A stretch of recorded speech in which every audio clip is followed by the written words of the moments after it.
નમસ્કાર મારા વહાલા વિદ્યાર્થી મિત્રો, મેથ્સ એન્ડ ઇંગ્લિશ યુટ્યુબ ચેનલમાં આપ સૌનું હાર્દિક સ્વાગત છે. વહાલા બાળકો, હજી સુધી તમે આપણી યુટ્યુબ ચેનલ મેથ્સ એન્ડ ઇંગ્લિશને સબસ્ક્રાઇબ ના કરી હોય તો જલ્દીથી સબસ્ક્રાઇબ કરો અને વિડીયોને લાઇક કરવાનું ભૂલશો નહીં.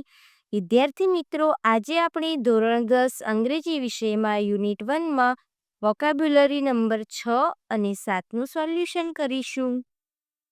Number 6, rearrange the letters of the word in the bracket to make the sentence meaningful. Word anagrams. વિદ્યાર્થી મિત્રો, વર્ડ એનાગ્રામ્સ એટલે કે સ્થાનાંતરણ. હવે સ્પેલિંગમાં જે વર્ડ હોય તે આડા અવળા હોય અને તેમાંથી એક નવો શબ્દ બનાવવો. સેમ લેટર્સ ડિફરન્ટ વર્ડ્સ એટલે કે જે સેમ લેટર્સ વર્ડ એનાગ્રામ્સમાં શું હોય કે જે અહીંયા આપણને ઉદાહરણ આપ્યું છે સાયલેન્ટ, તો આ 6 જે આલ્ફાબેટ છે તેમાંથી જ એક નવો શબ્દ બનાવવાનો હોય છે. એક ઉદાહરણ જોઈએ, sample. Your knowledge of computer is a big seat. હવે આ સીટ શબ્દ આપણે એસેટમાંથી બનાવ્યો છે. આ પ્રમાણે આપણે સોલ્યુશન કરીશું. નંબર 1, ધ કાઉન્સમાં આપણને મેટાલિક અહીં જે આપ્યા છે વર્ડ એમાંથી આપણે એક મિનિંગફુલ વર્ડ બનાવીશું. તો અહીં બનશે climate.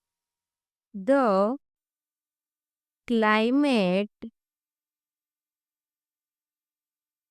of this region is humid, so being an asthma patient you can't stay here.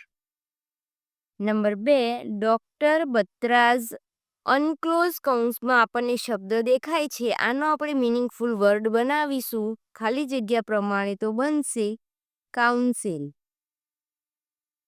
અહીં આપણે કોઈ નવા વર્ડનો ઉપયોગ કરવાનો નથી, પરંતુ આ જ શબ્દનો ઉપયોગ કરીને એક નવો વર્ડ બનાવવાનો હોય છે.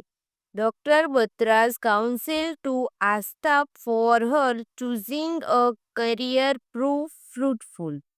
Number 3, it was Dasharath's. અહીંયા આપણને ડેન્સિટી વંચાતો એક વર્ડ આપેલો છે, તો અહીં બનશે destiny.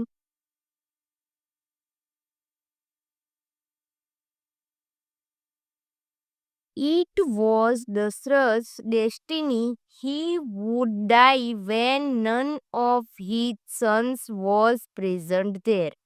Number 4, mister Khan is a inserted word આપેલો છે, જેનો આપણે ખાલી જગ્યા પ્રમાણે મિનિંગફુલ વર્ડ બનાવીએ તો બનશે રેસિડન્ટ.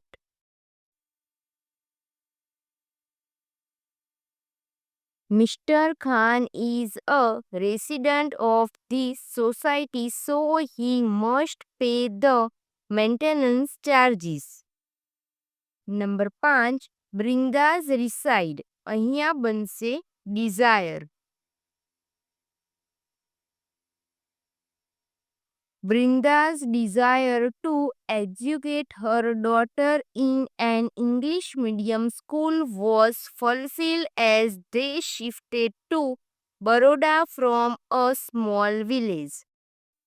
Number 6, they have. અહીંયા ડિઝાઇન આપેલ છે, તો એનો આપણે મિનિંગફુલ વર્ડ બનાવીશું સાઇન.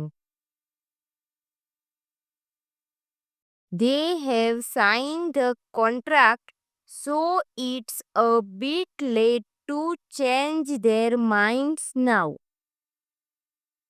અહીં વોકેબ્યુલરી 6નું સોલ્યુશન પૂર્ણ થાય છે. હવે પ્રશ્ન 7 જોઈએ. Select the proper word and fill in the gaps to make meaningful sentences. અહીં આપણને બ્રેકેટમાં ઘણા બધા શબ્દો આપેલા છે, તેમાંથી આપણે પ્રોપર વર્ડ ચૂઝ કરી અને ગેપ ફુલફિલ કરવાની છે અને મિનિંગફુલ સેન્ટેન્સ બનાવવાના છે. Sudha Murthy found that Hanumantappa was a brilliant boy. અહીં જવાબ આવશે brilliant.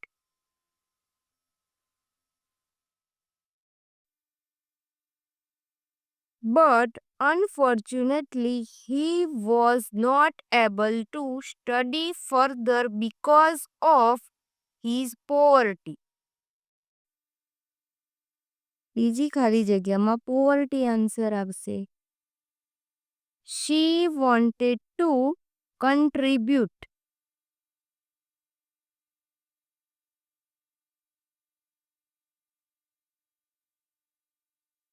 In his study, she talked about this issue.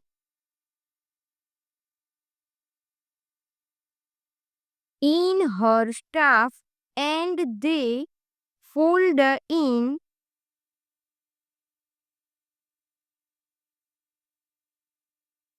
1 lakh rupees. They had a little dispute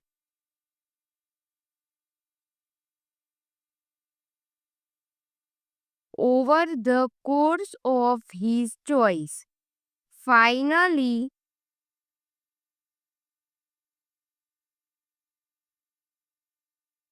the issue was resolved by empowering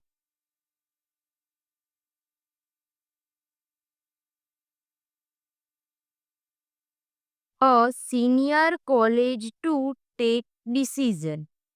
વિદ્યાર્થી મિત્રો, અહીં વોકેબ્યુલરી 6 અને 7નું સંપૂર્ણ સોલ્યુશન પૂર્ણ થાય છે. વિડીયો ગમ્યો હોય તો તેને લાઈક કરો, તમારા મિત્રો સુધી શેર કરો. આપણી YouTube channel maths and English સાથે જોડાયેલા રહો. મળીએ એક નવા વિડીયો સાથે. ધન્યવાદ.